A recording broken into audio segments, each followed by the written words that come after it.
everybody, welcome to the horror show. I'm Marcia Parker. I'm Cecil. Damn it, man. I thought I silenced this thing. Okay, why is Cecil posting a thumbnail for this review? We haven't even finished filming it yet. You know what? He's probably filming us right now. I don't know what he does in that shit. Weird. I don't know. He's a weirdo. This movie's weird, too. Yeah.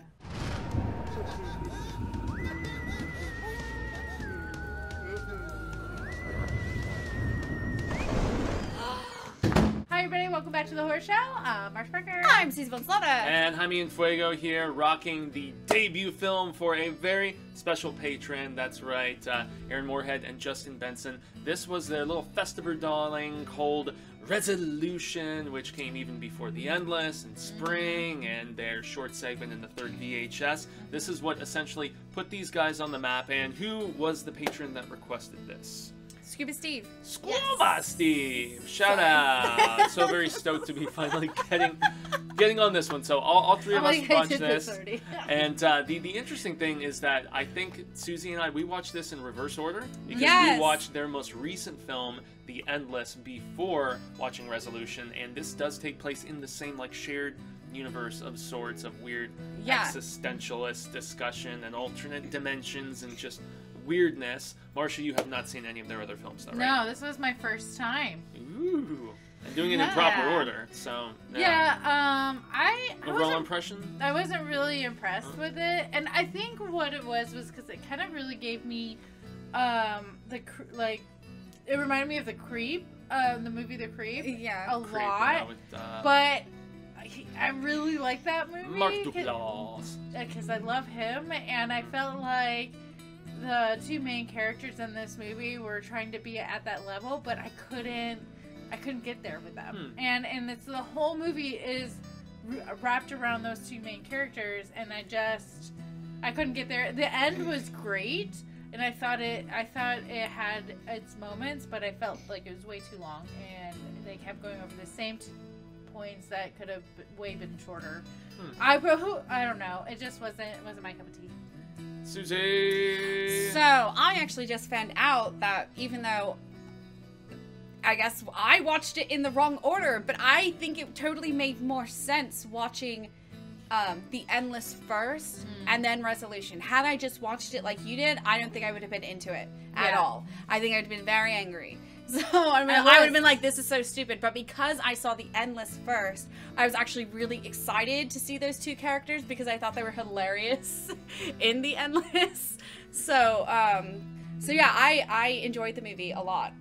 Because I guess I already had like a backstory to go on. Yeah. And so I already knew it was going on, but it was just fun to see them like more in depth, like their story more in depth. So I really liked it. So. Yeah, there's some overarching like mythology that you get explained a little bit better in The Endless. So Resolution just gives you a taste of what that mythology is, and then you get the full expansion of it in The Endless. So yeah, maybe, I mean... Yeah, I can sense Marcia's frustration because of the fact that The Endless like blows the world up and gives you understanding as to why some of the things that happen in Resolution are transpiring.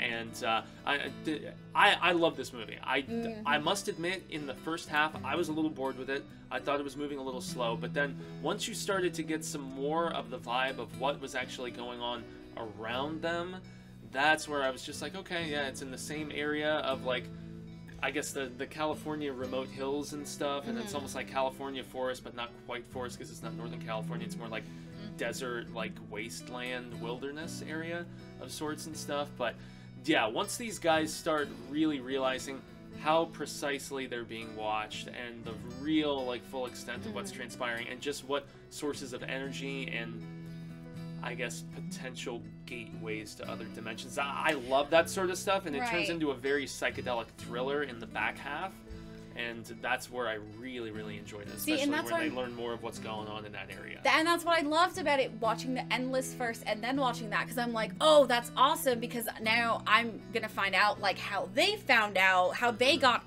stuck into that situation. Because those characters you're referring to show up in one scene in this, but then we get more from just where they come from in The Endless. So, but I thought those two were funny as fuck in The Endless. So when I saw it open with them, I was like, oh shit, when he like drove up, and I'm like, wait a minute, and I totally forgot, Cecil had told me, and totally forgot that it was part of the Endless. Shared universe thing. Yeah, so I was ecstatic. I was like, oh my god, I'm gonna find out how they happened, like how they got into that situation. So it was fun, yeah.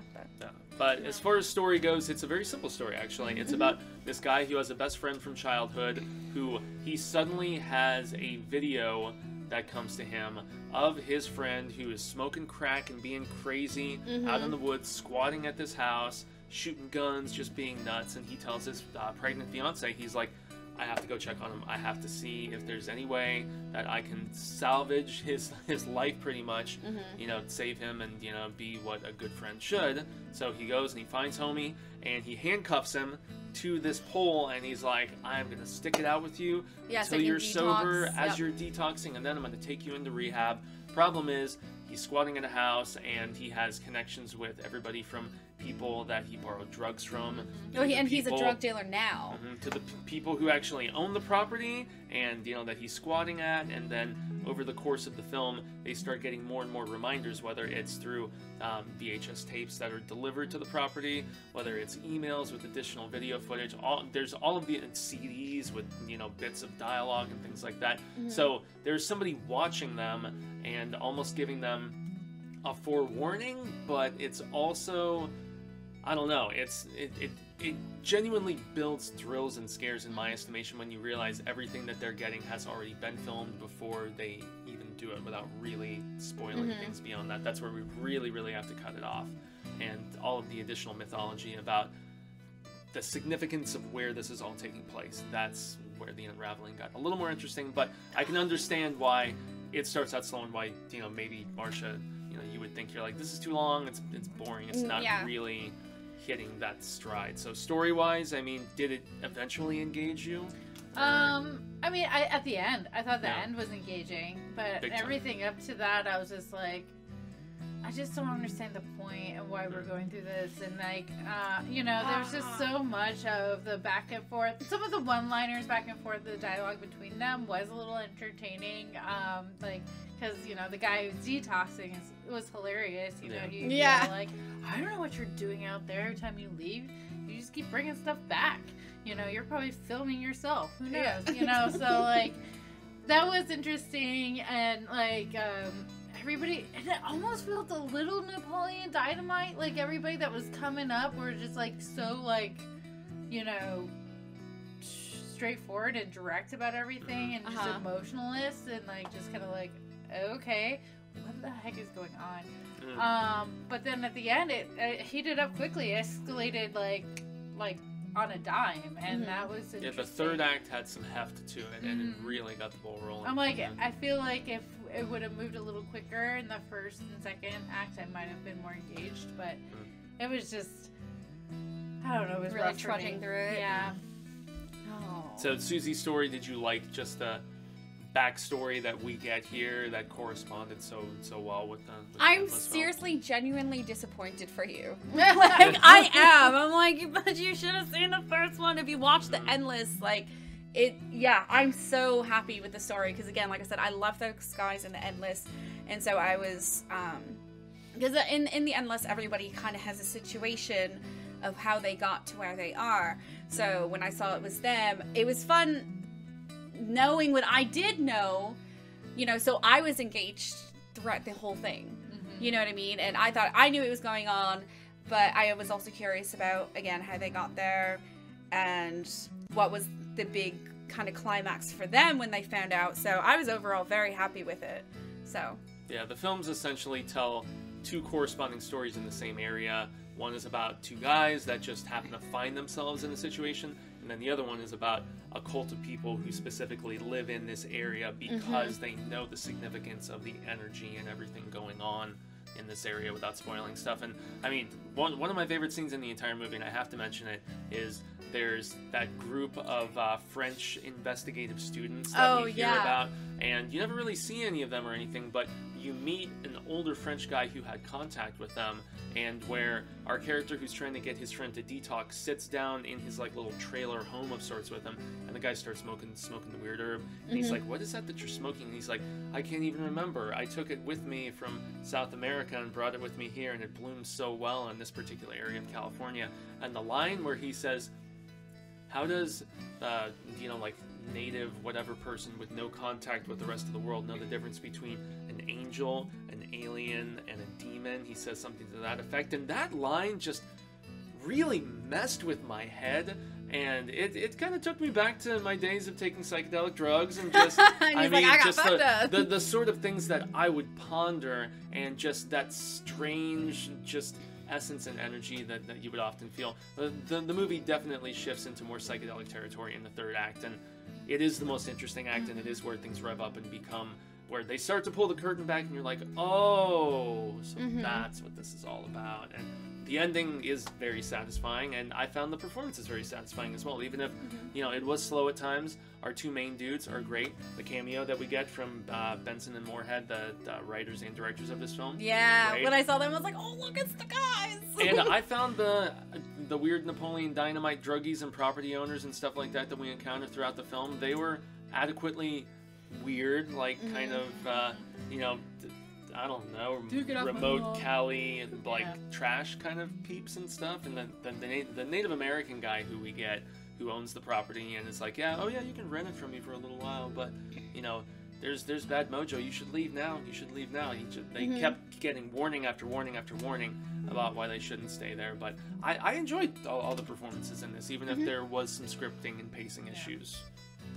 Girls, I thought the acting was okay. I mean, it was just, it's so weird, and I think it's just maybe I'm thrown off because it just kept reminding me of Creep, and it wasn't Mark, and it was just like, it felt like it was just too close. So Creep as far as just the way it was filmed, or like some of the vibe of the movie? And the vibe, yeah, I can see that. Yeah, just like the pacing and just kind of the rawness of it. Very much so in the raw department. Yeah, and I think everybody did their part right. I don't think it was the actual actors that had an issue with. I thought the actors did fine.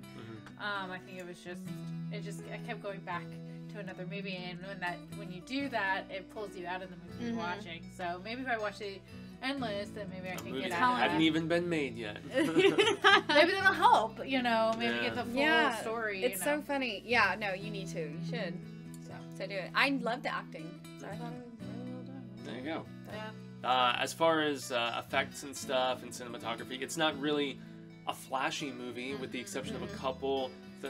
The ending had a little bit of flash to it. I gotta say, which I appreciated, and it's that sort of approach that they really take and just blow up for the Endless, when they blow the world up and expand on all of this different stuff. But I mean, it's really just pretty basic low-budget filmmaking, where you have a set area of this more remote Southern California, and that's, I mean, it's nicely done. It's tasteful camera angles and whatnot, but the predominance of it really does take place in this small little house that they're squatting at. So there's not, it's a very performance-driven film, and it's very dialogue-heavy, and so I could see a lot of people finding this very slow and plodding at times, but yeah, you have to give it time.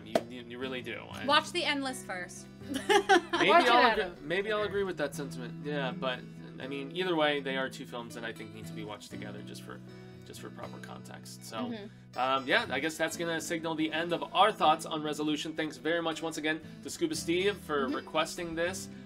I enjoyed The Endless a whole lot, and I'm glad that now, along with Spring, I have checked out everything these guys have done, except for their segment in the third VHS. And with the success of these couple of films that they've done already, I guess Moorhead and Benson are being given a bigger budget to work on like a full-on sci-fi, larger sort of film, and that's their next project. I'm not sure what the name is, but something to keep in mind and on your radars. So thanks very much. If you want to become a Patreon, and you do. a patron, yes you do, tell us what to do. We greatly appreciate it. And if you're catching this video after the fact, when it's arriving on the regular YouTubes, please like, share, subscribe, do all that jazz, right? Yay! See more of us. Damn, Rizzo, we appreciate all of the insight and all the thoughts. So until next time, y'all, I'm Jaime Fuego. I'm Susie Bonzana. I'm Marcia Becker. And remember, Yeah. stay scared.